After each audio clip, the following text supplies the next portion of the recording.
আলাইকুম। আজকে আমি যে বিষয় নিয়ে আপনাদের সাথে আলোচনা করতে যাচ্ছি এলিস ট্রাভেল থেকে আপন ফ্যামিলি মার্ট। তো বসুন্ধরাতে আপন ফ্যামিলি মার্ট থেকে আমি কিছু কাঁচা বাজার করেছি, সেটাই আপনাদের সাথে দেখাতে যাচ্ছি।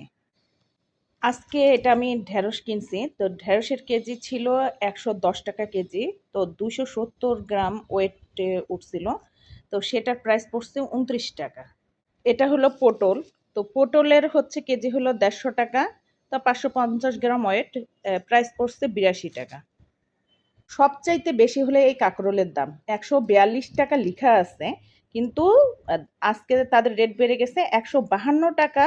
আপনার এই পুরো কাঁকরোলটার প্রাইস পড়ছে আমার। এটা হলো পাহাড়ি সিম, ৩৫০ টাকা কেজি। তো ১৩০ গ্রাম ওয়েট উঠছে, প্রাইস পড়ছে আমার ৪৫। বেগুনের কেজি ২২০ টাকা, প্রাইস পড়ছে ৯৩ টাকা, ৪২৫ গ্রাম। এটা ছিল আলু ১ কেজি সামথিং, এই জন্য ৪৮ টাকা।